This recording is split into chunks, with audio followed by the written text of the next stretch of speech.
Welcome to the Kelly Cardenas podcast, where attitude is everything. On today's show, this young lady has no idea, but she changed my life. I told her that all the time. Every time we talk, I tell her how much she's impacted my life, and just by one phone call. And I didn't know who she was when I called her.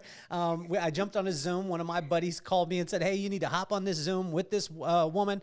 And I hopped on, and I had no idea the impact that she was going to have on my life and what was going to happen as it transpired. What was great about it is because I didn't know who she was or what she did, I got to know who she was. And who she was just a person who amplifies everyone. And then when I found out what she did, it was incredible to be able to see. So, to be able to have her on the show today and her new partner in the Sisu Agency, I hope I didn't destroy that right off the bat. No. But I've got two titles, which I absolutely love. Number one is the Chief Possibility Officer. I said that right. And then the Chief of Light Bulb Moments, which is Lauren Cannon and Miss Paige Dungan. And they have the Sisu Agency. And I tell you, if you're an author out there, an influencer, if you're just a person who wants to be able to find the right audience, these are the people who are going to be the people that will take you to the completely next level, and they have with my life. So welcome to the show, Lauren and Paige. Oh, Kelly, thank you. We're Thank you. excited. Well, I think it's incredible because most of the time this is a mystery, especially to, number one, business owners, anyone getting in the personal development space, authors. A person writes a book, they have an idea, they know they can impact people, but they don't have Lauren and Paige. And if you don't have Lauren and Paige, most likely you're going to be a bestseller in your family like I am. I'm a bestseller in my family. My mom bought my book and she said, "Son, it's the greatest ever." And I rest on that. But if you want to get to that next level, you've got to have the Paige and the Lauren in your life. Tell us why that is so important to you guys and why you wanted to step off and do the Sisu Agency in the first place. Yeah, well, Lauren and I have had many years in the personal development background and space, and we have supported, like you said, a wide variety of talent that are on the main stages of today. And we saw that there was really this next generation of talent that had new ideas, right, and new research and a new voice to share. And with us being surrounded by entrepreneurs for so many years, Lauren and I singly on our own decided we wanted to leave and do something, right, to fulfill that fire that's been burning in us. And when we connected and kind of started sharing our hopes, goals, and dreams of what we wanted out of life, we saw this beautiful marriage of our skill sets together because we've always complemented each other in the kind of corporate America, right, office space.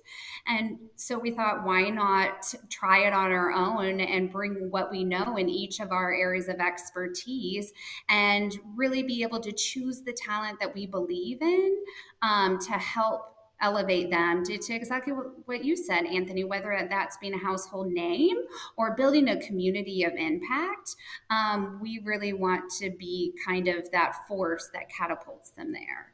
Well, so Lauren, I think it's so cool because, I mean, when I say that the Sisu Agency, you guys stepped off and did it. Most of the time people start a business from scratch. You're not starting a business from scratch. You guys understand, have the relationships in the industries where literally all it takes is a phone call from you guys, where I would like it to be that simple for me. I would love to be able to be like, "Oh, wow, I want to do X," and I can make a phone call and make those things happen. But that happens from relationship. So Lauren, can you speak to the fact that it's not about like the marketing or the PR that you guys are doing or the social, that you guys are taking care of people's social media? It's not just about the right post. It's about the fact that you guys have the right relationships. Why has that been so important, and how were you able to craft that in yourself, developing relationships? Right. And I mean, that's, like you said, it's a huge part as to why we didn't start from scratch. We started with a handful of clients already, because those relationships are everything. And every person you meet, you have no idea when you're going to come back across them later in life, when they may need something from you, when you may need something from them. And as long as y'all connect on a level where your personalities align and you understand each other and you see their why, then it's important to just keep in touch with those relationships. So I know throughout my career thus far and in the different companies that I've been in and in between companies, whenever I meet really awesome people, I just always stay in touch with them. And then, I took a phone call and just said, "Hey, I think I'm going to leave." And the next day that person called me back and was like, "I have 3 clients for you." So it was great, but it's so important to know that, your reputation is everything too, and to always act and pursue relationships with integrity, without the intent of getting anything from them, because, then when the times comes that you need something or they need something, you're doing it from your heart, and, it's smart for both parties. So how are you able to, and both of you can answer this, both of you young ladies can answer this, is how can you take that part of it that you're saying that, I'm not looking for anything from you, right? I'm developing a relationship, which is like planting a seed, right? And so if you plant an oak seed and you go out and try and climb that tree tomorrow, it ain't going to happen. But when you're starting new in business, how are you able to stick to you guys' principles the way that you have? Where, I just had a call with Paige the other day and we're talking and she's like, look, whether we move on to this aspect of our relationship as far as business, I want to help you. And that's not the conversation that most younger entrepreneurs have. They're scrapping. How have you guys been able to stay in that pocket? No, where does that confidence come from? I think sorry, Paige, go ahead. Hey, both of you ladies, you have to raise your hand. You have to raise your hand before you talk. I'm just joking with you. Look, we even started the sentence the same, right? I know. Where that comes from is a genuine place of care and trust, right? So when we go into conversations, of course, Lauren and I at the end game of this want to be successful, right? We've had success in our careers, but we are very purposeful in what we're building from truly relationship-based business. And I think that's how you build a company or a brand that will withstand any obstacles that are thrown at it. It's got to be genuine relationship building. And when you do just start to have those conversations and support people without ever asking for anything back, when you go on to do a project, right, or release a book or release a product line, they naturally will come to you because they value and trust you and they're excited for you, right? It's truly a friendship versus just dollars being exchanged. And so Lauren and I's goal has always been to be whoever we work with, take agency out of it and look at us as like an extension of your team. Like your core values are going to be our core values, right? And you may not have that $1 million to start working with us, which is not $1 million by any means to work with us. But we will grow with you because we support and believe in you. And by us leaning in and showing, hey, let's build this together, there is going to be a natural affinity when somebody does have success, right, to come back tenfold and give you that support without even having to put the ask out there. So Lauren, help me with this too, and help our audience, because a lot of times people think of like PR marketing, because you guys do, literally you guys do it all. You do public media relations, you're doing digital marketing, you're doing digital courses, you're doing pre-order campaigns, bestseller campaigns, influencer marketing, podcast launch, keynote speaking, social media, which, when you look at like an author, like that's the holy grail. Like I just named off all the things that most people, they don't even write a book. They have an idea, but they don't write a book because of this. Let's talk to the audience about the things that a lot of times people don't think about that is so natural to you guys. Like when I'm talking with Paige and, I get to spend a little bit of time with her, she's letting me know of different strategy wise. And I said, the people that, that you see all the time, whether it be through social media or media, I asked, is that intentional? And she just laughed and she was like, absolutely 100%. Can you let us in behind the curtain of how you construct something like that? Because most people that are authors or they're speakers, they just think, well, I'm just going to speak and then it's just going to organically happen. Mm-hmm. Yeah. Nothing really happens organically, especially these days. There's so much noise in the space. So that's why it's so important to get everything congruent. So there's kind of two parts of it is everything you do has to have a goal. And then it all has to be congruent with every other piece of the puzzle. So, even if you're just posting a, hey, how are you doing? Happy Thursday kind of thing on social, there's a goal with that. And it doesn't necessarily have to have a direct call to action, but it needs to somehow be either going after engagement, be going after reaching other people, and then being not only in line with really trying to serve the world with. So that part is important. Know the service you're bringing to the world. Where all do you want to show up? And then how can you make all those pieces work together? And doing that consistently is what's going to bring the audience and ultimately the profit you're looking for. So when you're talking about consistency, now I hear this a lot. Like people will be like, you have to post at 8:15 in the morning, and then you have to post at 11:30, and then you have to post at this time. And then I heard one guy say, post between 8 a.m. and 8 p.m. as long as you're posting. Is there a formula, or is that is that signature to every single person? There's no great formula for it. I get that all the time, and I see it from clients, and you see it in the platforms that we use. They'll say your optimal post time is this. There is one trick to it that I like, that if you do have an optimal post time, you want to post 30 minutes before that time, because you want to make sure that it shows up in feeds.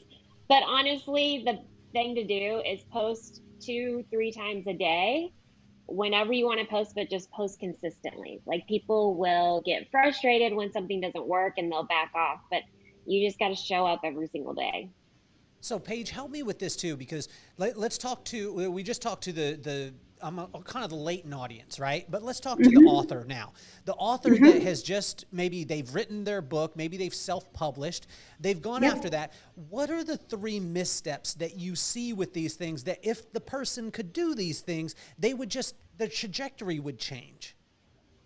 Yeah, I would say the first misstep that most authors have is when you write a book, everybody should care. I hate to say it, and it's kind of the tough love, but everybody has a book, right? Everyone is an author. Everybody has a book. You need to first and foremost craft that unique angle. When thinking about what people are talking about and what's trending right now, I always say 2 to 3 pitch angles on why your book is relevant to now. And in those pitch angles, how it's going to solve their problem. Lauren and I talk about this all the time, that many of our clients forget, what problem are you trying to solve, right? Because at the end of the day, people are looking for your expertise, your help, but also an action plan on how to do it. So that would be step 1. Step 2, I think many authors misstep with understanding the power of podcasting, right? I know podcasting is very trendy right now, and every author is like, I need to get on Good Morning America. I need to get on the Today Show to be successful. Where you can really have an amazing grassroots push for pre-sale and launch is through connecting with the podcast network. And that starts by having relationships while you're writing the book, right? Get podcasters kind of the sneak peek, have them be like, what do you think of this chapter angle? What do you think of this title, right? Bring them into your world. So when your book releases, again, going back to that topic we just spoke about, relationship building, right? That it's going to be a much natural tie for you to be on their podcast. And the third thing that I would say is make your book and Lauren and I did this for one of our authors, more than a book. Build a community behind it. Lauren did an amazing job with Kendra's campaign. Is you want your book to come to life and be a movement, right? So say it's a book on how to overcome, fear, or how to have more grit in your life. Create a community and a space where people can share like-minded journeys throughout the process. Not only will it create more user-generated content for the author, but it's going to create more of a long-lasting kind of effect, ripple effect of your content than just through book launch. So, Lauren, my wife, her uncle is a coach in the major league farm teams. He's worked with the Angels for years, and I sat down with him and I said, "How do you coach high-level athletes that are pro? I mean, they're the best in the world." He said, "Most of the time, I'm not telling them what to do. I'm watching what they do, and then I'm asking them how they feel when they do what they do."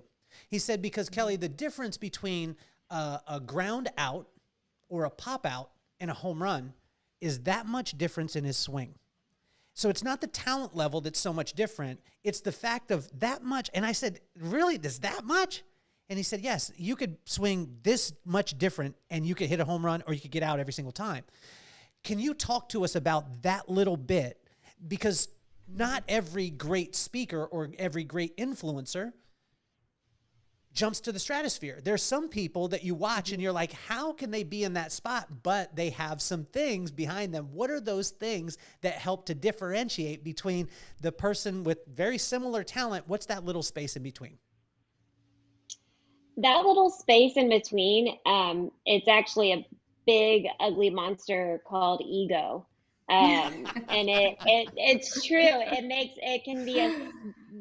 makes a huge difference. And, when I'm working with different clients and different authors and speakers, I can tell right away if they're going to if they're going to listen to what they need to hear and make those changes, or if their ego is going to get in the way.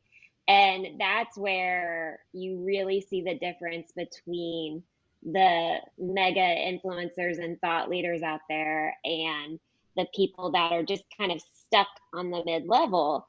Is that the ones that are making it happen, they have people behind them that they trust, and that person, I have to trust the author and whoever I'm working with to take my feedback and know that it's coming from a place to make them better. So when they don't want to listen to the tough love or hear the things that are really blocking them, which is funny because in this space they'll coach on it all the time.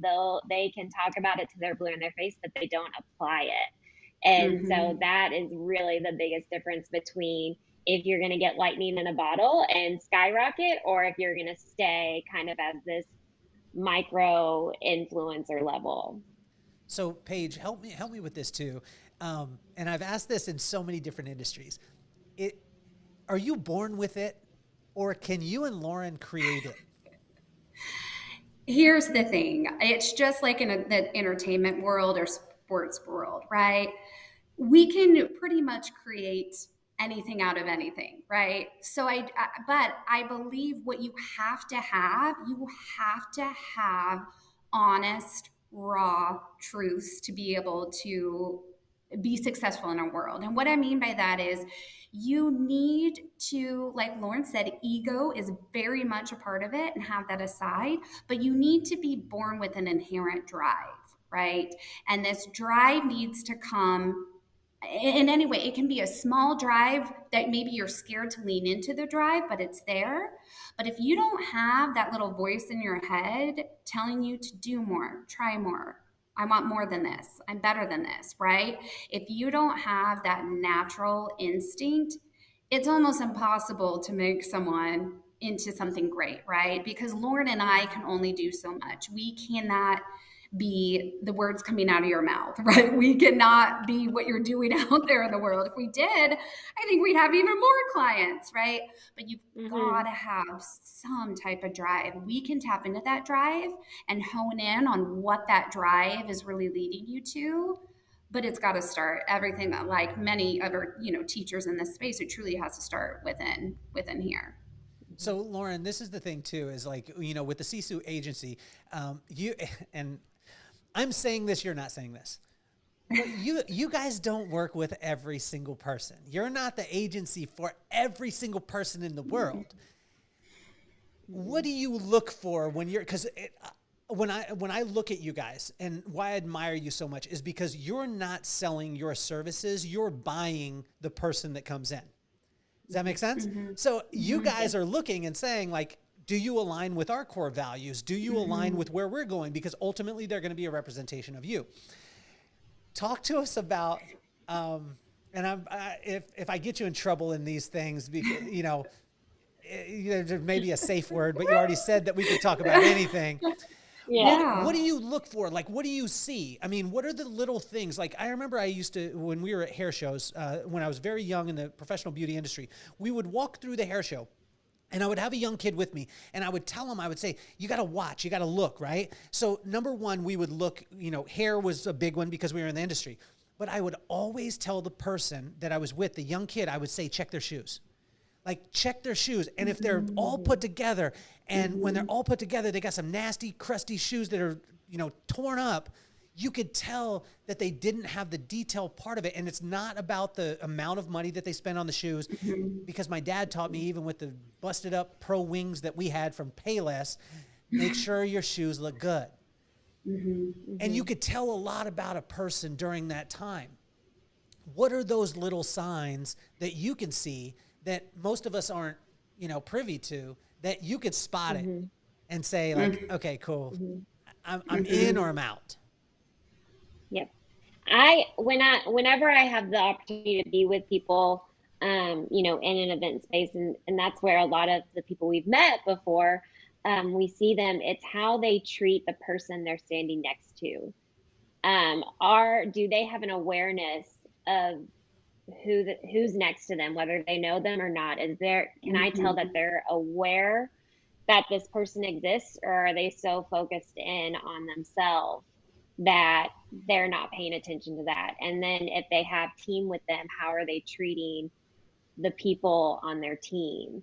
I can tell pretty quickly from someone if they practice what they preach or not. And so if it's someone that doesn't align with their message, then I typically won't work with them.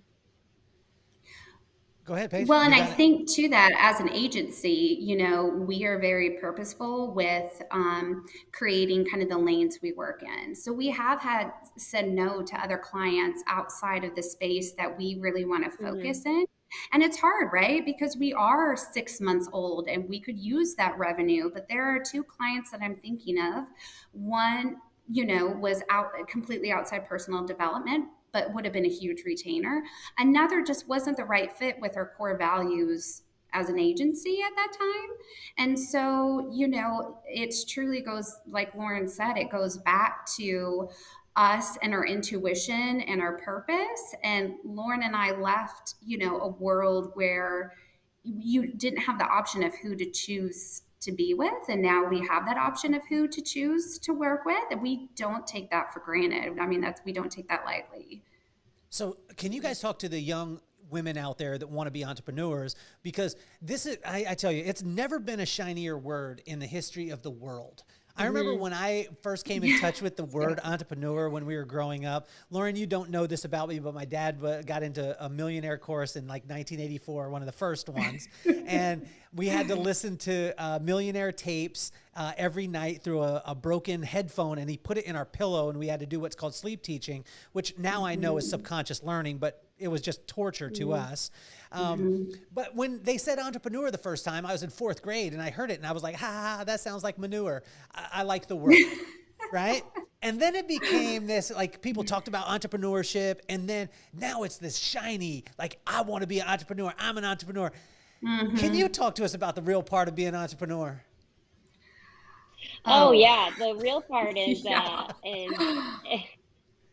it's very challenging, and you work in the business a lot before you can work on the business. Yeah. And being an entrepreneur, you want to just work on the business, but if your business is not set up for processes and systems, you're not going to scale to work on the business. So when you're starting out as an entrepreneur, it sounds really nice and it sounds rich, but it's not. The money needs to go into the business, It's and you not a need to get get that quick figured rich. out. No, it is grueling. We work a lot. We've recently talked about how it's like, we just need to stop talking about how much we work, because at the end of the day, We do. we're working constantly, and it does nothing but Yeah. burn you out. And that's not, we love what we do. So working however many hours you end up working a week, it's not something that eats at you, because you're filling up what you're doing. But you just have to focus on trying to get it done. And sometimes that means starting at 7 a.m. and after the kids go to school, and then working at 8 to 1 a.m. After the kids go to bed. And it's just, you got to do what you got to do. So And how? you know Oh, what? go ahead. Go ahead, Oh, Paige. sorry, Kelly. No, No, you I was got it. going to say what I think I was most surprised going on this entrepreneurial journey that I never realized is what mental strength you need to have to be an entrepreneur. You at first it's shiny, it's new, it's exciting, but I came across this graph on Instagram that was like a roller coaster, right? You go through moments, I'm doing amazing, I suck, the client hates me, the client loves me, I'm not good enough, I am good enough. Like truly, this is in an entire day, and you repeat it the next day. So I was really surprised with how much you also not only need to work in the business, but work on yourself. Because sometimes you don't realize there's things in your own life that you've been hindering that will pop out as insecurities when you're starting your business. And don't ignore those flags.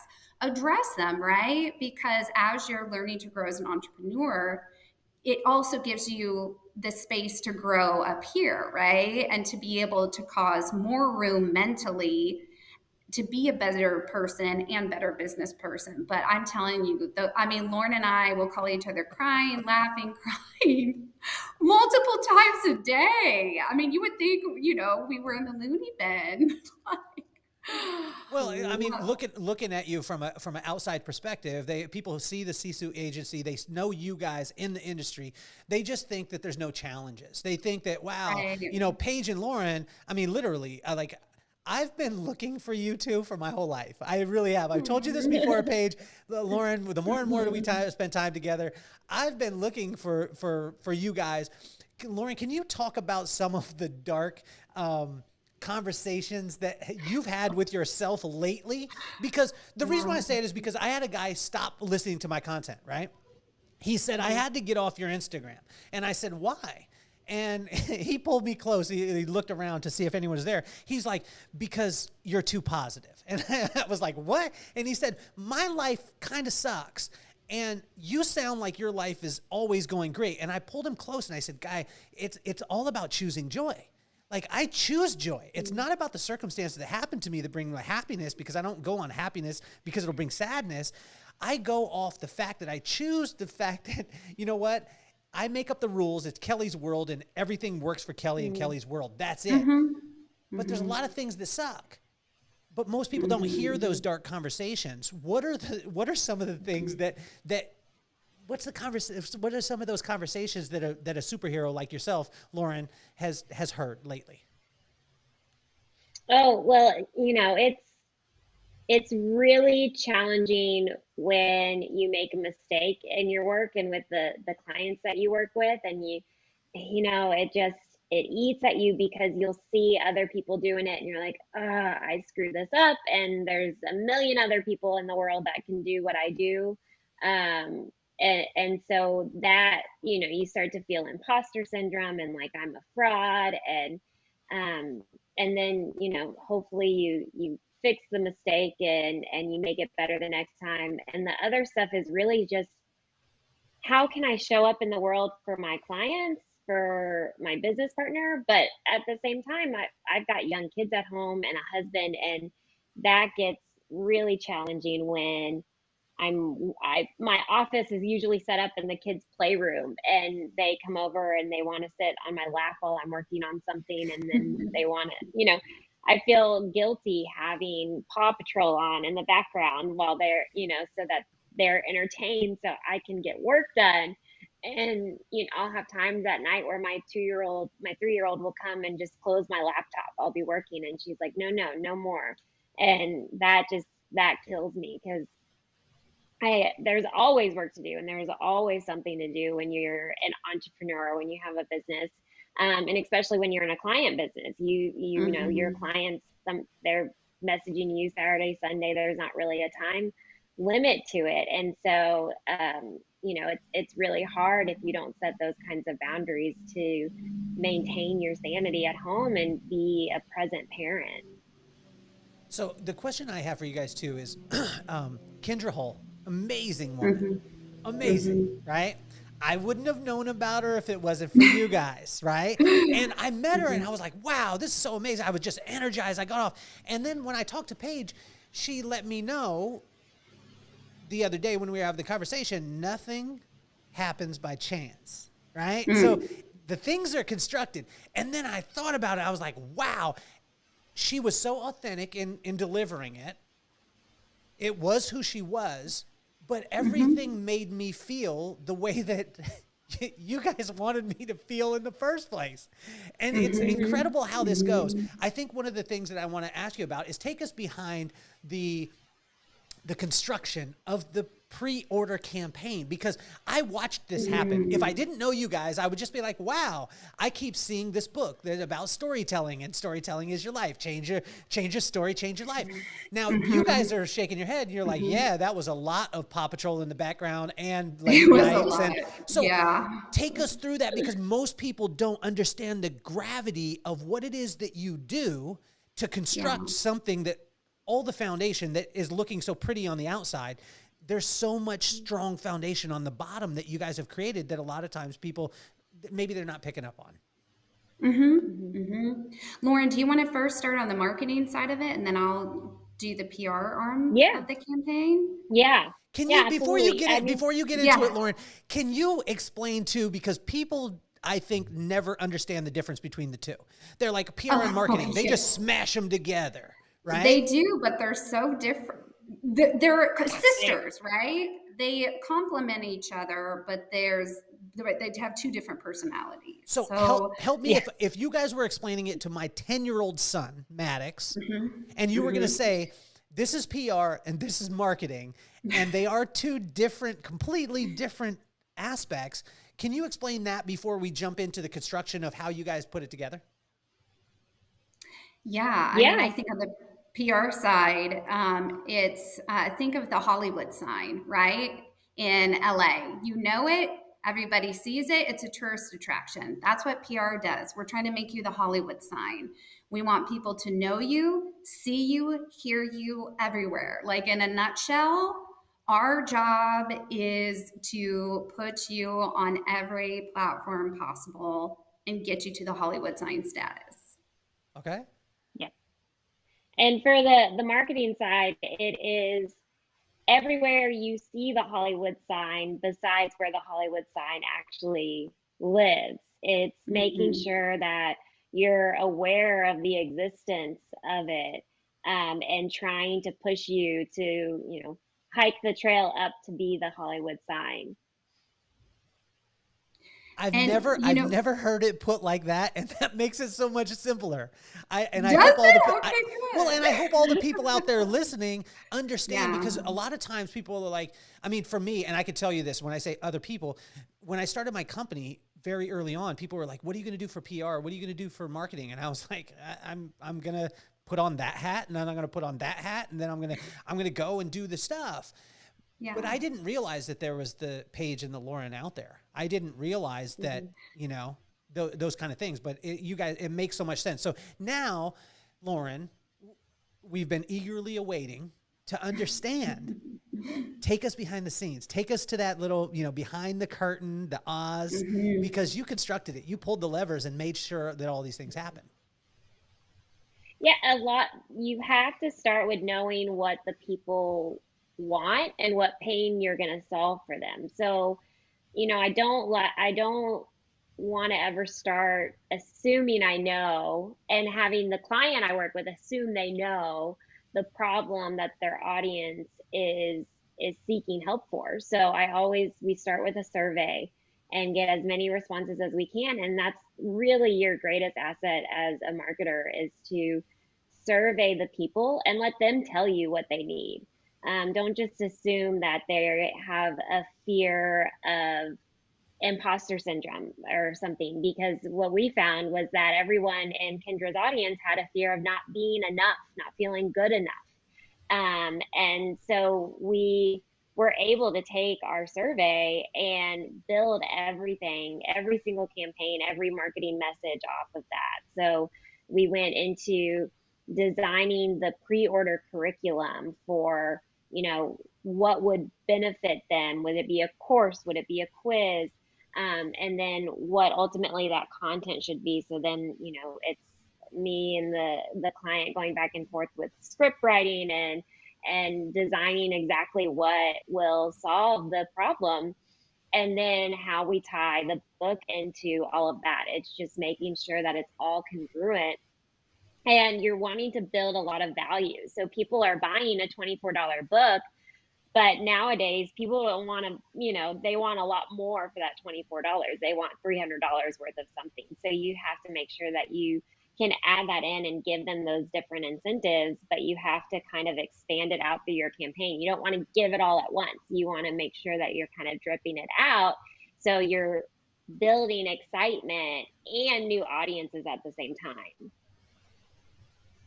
Talk to us too about the PR side of this. Talk to us now about we've got the Lauren leading us to the Hollywood sign. Tell And then us. how we get everyone to notice the sign. Yes. So again, so what a beautiful thing about a book is it's the best business card you could ask for. So, with Kendra, this was an opportunity to take her book and get her into the right relationships with personal development folks. So you think of like the Mel Robbins and the Dave Hollises, right? This is a book very much in their world too. So in the background is pulling those levers to make relationships naturally happening, encouraging the client to reach out to them on social, right? Encouraging the client what to say to them in the DM, right? So we're behind kind of like Lauren crafting the script, but on the relationship building side. And along with the PR side, what comes from that, and this is the interesting part where PR and marketing cross together, is we had built together a very big virtual launch party, right? To push not only pre-sales on Lauren's side, but to bring a human element to it on kind of the PR event side. And what you didn't see is us sitting stuffing 1,500 kits that took 4 days for all of these individuals to enjoy this virtual celebration with actually tangible items that brought the message of the book to life. And so on virtual events, and we had an in-person event, that's very much where Lauren and I's worlds cross. They also cross from a content perspective. So when I'm working on pitch angles for the media, Lauren's sharing with me what messaging they're using in social, right? And what's been successful for them. So that's where that complementary kind of sister relationship comes in. But then again, it's us on the PR side in the background telling them kind of the best forms and ways to communicate and which people they should be communicating with. So is there a way to be able to separate, or is it always best to have both in line with each other? Because a lot of times people always ask the question, Lauren, yourself and with Paige, like people ask this question all the time, like, how do I understand if I'm getting my value out of PR? And what I've learned from just being around is there's other elements to it. You just can't jump one part of your business, right? And so talk to us about that. I think PR has always had that stigma, right? With the ROI. With social, you can see follower growth. With ads, you can see click through. With PR, there's a couple of aspects that you need to see. One, I always look at what connections are you starting to build. If you're having the A names start to reach out to you versus you reaching out to them, PR is working. right? If you're getting those invitations that you've always wanted, but you've never been on the invite list, PR is working. And so you really have to look on the PR side of who you're talking to, right? Where you're being talked about, and then also what opportunities are starting to open for you that have not been opened before. And so while we can look at, okay, we're going to get you 5 media hits a month, right? On podcast, TV, etc. It's more than the one hit one offs, right? Again, it goes back to that relationship building. Like, but what things where you always wanted to be the kid at the table that you haven't been the kid at the table, but now you are? How about, Lauren, with the marketing side, can you just, because I've seen this happen too, where a company will market, but they won't have a consistent message. They just market and they're just out there just throwing stuff. And so can you have marketing without PR? You can, but it may not work. And that's where you see the people just, I hate when they say they throw spaghetti against the wall and see what sticks. Nothing's going to stick if you do that, because it all comes down to that consistency and the reach. So you just got to keep at it. And that's part where the PR really helps, is they will help you with that message, and they'll make sure that you're getting in places where marketing doesn't necessarily get you, in different platforms and different circles and talking amongst each other. So, the marketing has to support the ultimate PR message. Now, both of you are married. Both of you have children, right? Yeah. Okay. Yeah. Littles. How does this work in relationship and family? Because you guys construct, you guys start with an emotion in mind that you want to be able to have, right? So with a Kendra or a DJ Rancan, you already know what you want your audience to feel. How does this transfer into you guys' marriage? Do you guys go in? Are you guys tricking us? Are you tricking us? Oh, I wish. Do you have an emotion that you want your husband to feel, and then you put a campaign together and make him feel it, and then you're like, yes? I should start doing that. I have. That's what it all comes off, and it's just None of this translates. I'm gonna try that. None of it translates to marriage. Well, in the sense of I think though, it helps in the sense of being very purposeful of what I'm wanting to say to him, right? I think it makes me construct this story, and you can elaborate and make it a much more robust opportunity to get him to say yes, right? With our skill set. But I can't say Lauren and I think are the everyday wives still trying, right, to work on the husbands on just every part of normal relationships, communication, balance, that all is in our world, whether or not we have the skill set or not. So Lauren, how have you ever been caught? Have you ever been caught by your man and him be like, don't try that stuff on me. I know what you're doing here.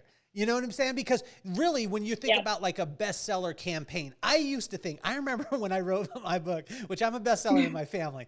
And when I wrote my first book, I Googled how to become a New York Times bestseller. And it said, sell 9,000 copies. I was like, I'm in. I'm going to sell 9,000 copies, and I'm going to be a bestseller, and I'm going to be traveling around the world, and everything's going to work out. It didn't work that way.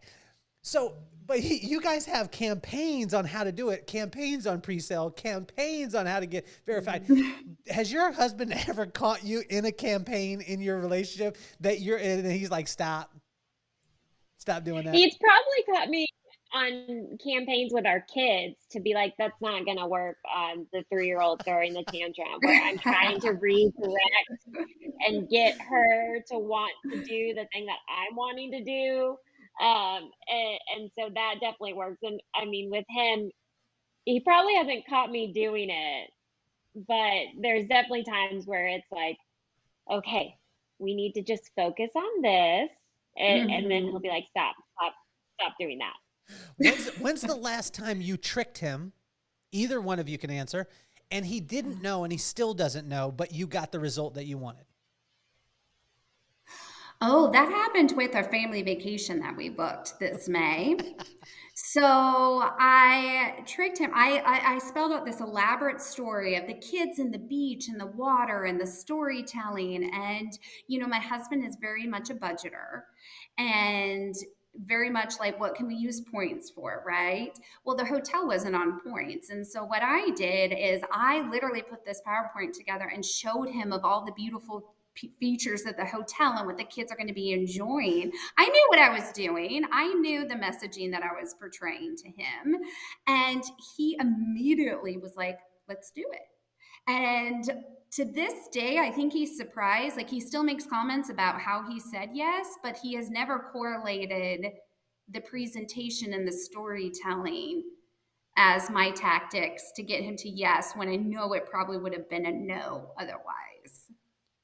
How do you both keep people from getting in a rush, right? Because what you do with the Sisu Agency, you guys are not throw gasoline on somebody, blow them up, and then they're gone the next. You guys are building people that are going to be long lasting in their communities, in their careers. You're doing this, and this is what Paige and you and I have talked about this. How do you keep people from, like, a person comes to you and maybe you see that it factor, Lauren, and you see that there's the components and the ego is suppressed and things are not suppressed, but it's not going to get in the way. And you think, like, this can happen. How do you keep the person from, them feeling like, hey, I want to speak to hundreds of thousands. And you're like, we need to speak to 10. And then we'll do 12, and then we'll do 15, and then we'll go here. How, like, tell us how you communicate that to somebody, because a lot of times when people hear of PR and marketing and they have two, superheroes like you two, they're like, oh my gosh, I'm going to sign on with you, and tomorrow I'm going to be flying in the stratosphere with Elon Musk. Yeah, so it depends on the delivery that they need with that. Is that a page message, or can they take more of me, It's so which is a true. little bit drier and direct and tough love? So depending on the relationship is who ultimately delivers the tough love, in that. If they can hear the uncensored version of no one, no one really cares about you. They care about themselves. And so it's Lauren. Can you those say it? things Can you say that's that me. That's again? what. Can you hold on for a second? Yes. Lauren, you said that with the straight face, and I was like, damn, no one cares about me. No. I thought you were talking to me, which you were. And when you said that, I was like, wow. And then you paused, and that pause was everything. Can you say it again? Can you say it again? Can you say it again for the Yes. people Okay. watching and for the people listening? Say it again. So nobody cares about you. They only care about themselves. But it's a real tough thing to hear. It's really tough, and so I don't deliver that message to every client. I know I can sense if they're ready to hear it or not. Uh, if they're not ready to hear it, I send Paige in to deliver it I in a much go in. more Paige way. Yes. The delivery would be But like, yes, like, okay, I know where you want to get to, and we can get you there. But let's talk about the steps we need to, versus Lauren would be like, no, everything you're doing is not right. but it's good, right? Because different clients respond to different mhm. communication styles. And I think that's why we work so well together, because our communication styles complement each other. Like, when I need someone to be a little more tough love with a client, Lauren's that gal. And then when we need to bring someone out of like a funk or blue, or they're not happy with something, right? I'll go in and kind of pull that. So we know, I think this beautiful thing is we're tapped into each other's communication styles and when the client needs it. So Yeah, and I think another part of that is, um, we never delivered that kind of message without a solution. So Yeah. I don't tell someone that no one cares about you with that and just leave it at that necessarily. It's like here's what we should do instead. Here's how you should direct the message instead. So there's always, an action for us to take and for them to Right. take. I'm not just gonna leave them hanging in this like pit of like darkness that is just like, oh man, no one cares about me. What do I do now? I'm gonna tell them what to do now. I'm gonna tell them what to do Yeah. next. That honestly, in that pause though, I felt like I was in the ocean. Like in the pause, you said no one cares about you, and then you paused, and I swear it felt like 15 minutes. I was like, damn, my mom. You're like, is cared she about- gonna come back? Like my mom cared about me. Can you imagine if you would have like lost Wi-Fi at that time? Right. Just paused. So help me to understand this too, because in crafting stories, in constructing, how are you able to keep the heart and the authenticity for you guys when you're going through it? Because for me, I'm a systems guy. So like I break things down to the lowest common denominator. Early on in my career, I knew it was not about the creativity that I had, but it was about the technique that I could extract. And then I could give it to literally like now I could take a 10-year-old and in 40 hours, I could teach him to do every single thing that I did in my career, and it took me 29 years to do. Now, I couldn't teach him to deal with people and deal with all the variables, but technique-wise, I could do that part. But a lot of times what I found is when I was teaching that technique, because it was so cut and dry, like I knew the technique to it, that sometimes I missed the relationship with the person. But you guys have continued to stay authentic through the whole process, even though you're constructing and it's very purposeful.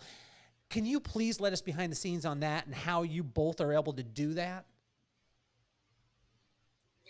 Yeah, I mean, here's the thing, on the PR side, that there's always a plan and a purpose, but that's where I love what we do because we really get to tap into the personality, right? And so, while yes, right, there is a structure and a system and process, and it's never a copy paste, but it's a template paste, right? Yeah. And so, we have this kind of template that we work on. We let each and every client's personality be the judge of what we're doing next. And so that's why I think you still get, it wouldn't sound like Kelly, you reading from a script, right?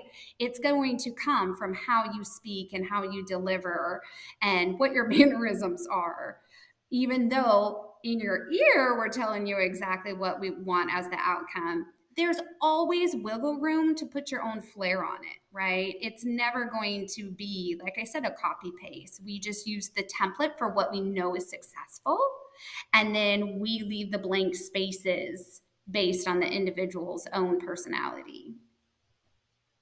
Yeah, I'd say, and from the marketing side, everything I try to customize every single campaign because even though that's a lot more work, it would be easy to just do a copy and paste, and there's a lot of programs that do that. But not every campaign fits every goal. And so if your goal is to sell $1 million mastermind versus the goal of selling a book, the way that we would construct that campaign is completely different. And you want to make sure that while I coach a lot of the clients and I help write scripts and things that they're going to say, I always want them to be authentic. I don't want them to feel like I'm trying to turn them into a different version of someone else that's already out there doing it. So I make sure to keep not only the goal of the campaign, but, as Paige was saying, who the person is, into, what is our lead strategy going to be, who our avatars are. So it really is almost starting from scratch with every campaign. So when you get to a mastery level, I refer to you guys as superheroes because for those of you out there listening, if you get a chance to be able to be around Paige and be around Lauren, your life is going to enhance at a ridiculous level, not only on a personal side, but from the professional side. And when you have a mastery that both of you do in your careers, which when I refer to Jordan a lot, I refer to, I think I use that a ton, and I use like a Tom Brady and things like that. When you become a master, like you guys are in your industry, what drives you to continue to get better? Because literally, like with your education, with your experience, with your relationships, it's not like you would have to push any further. Both of you are very humble, and you're going to be like, no, we're still working. But I'm not. I could say this. I could say that you guys are the best in your industry. So when you are, like, why push? And where do you get the motivation to be able to push the way that you do? I think. I get excited. Oh, sorry, Oh Paige, no, you go go. ahead, Lauren. No, go ahead. I truly get the motivation from the people that we work with and their messages. Something new will come. We had a spectacular campaign, sold lots of stuff. What's the point of, let's just keep going. Let's just copy it and let it go on. But then we'll find something that serves people in a different way. And then I get excited to start something new. And so it's that, I want to try this. I want to try that. And it's that experimenting that keeps me motivated to keep going. And I would say the same, especially on the PR side. The landscape is always changing. I mean, you look at influencers now, and they're one of the top forms and mediums for PR. Like, you can never stay stale. And the reason I have that drive is because I genuinely love what I do. It took me many years to figure out the industry that I needed to be in, that I was made to be in, because my college degree didn't match who I was made to be. And once I found it, I was like, I want to continue to hone my craft, not just for myself, but truly for the clients. Like, I love our clients like family. And if I can get their message out, like when I get them on a Good Morning America or an Oprah, it is not yay me, it's yay for them and the audience that they're going to be reaching for their message. And then once we've hit Oprah, what else can we do? Like Lauren said, it's this continual drive, because I think when you truly have a passion for your purpose, you just inherently want to continue to learn and grow with it. This is going to be one of the things when I ask, you guys have to answer yes or no. And you would never say this about yourselves. They're very humble people. If you're listening, you're watching, you can see it in them. They're very humble, but I'm not humble about their abilities, and I'm not humble about them at all.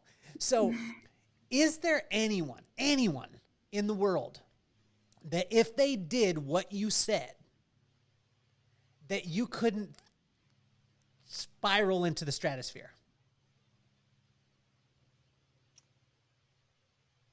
No, if they do what we say and truly are coachable, we can make it happen. Because here's the thing, Kelly, because we're going to choose the right people, right? Absolutely. Well, and I love this. I love this because when I started with the caveat of that, I remember asking a couple of my guests, getting to be around some really, really high level entrepreneurs, business owners, guys that have sold their companies for, 600 million at points and in the billions and things like that. And then I asked them, I said, what would it take for you to mentor somebody? Because, you guys can imagine, I'll give you this idea, but you guys can imagine taking all the people who have maybe retired, they don't need any money, they don't need anything, and to be able to have young entrepreneurs have access to them in a mentorship kind of scenario. And I asked all my friends and I asked all the people that I'm around, and I said, what would it take? Would it take equity in their company? And you know what the one thing that 100% of the people said? What? I asked them, is it equity? Is it just a lump sum? Do they need to pay a fee per month? Do they need to do a mastermind? They all said the exact same thing, and they all don't know each other. And that thing was, as long as they would listen to me, report back to me the results of which they practiced of what I said, I would do it for nothing.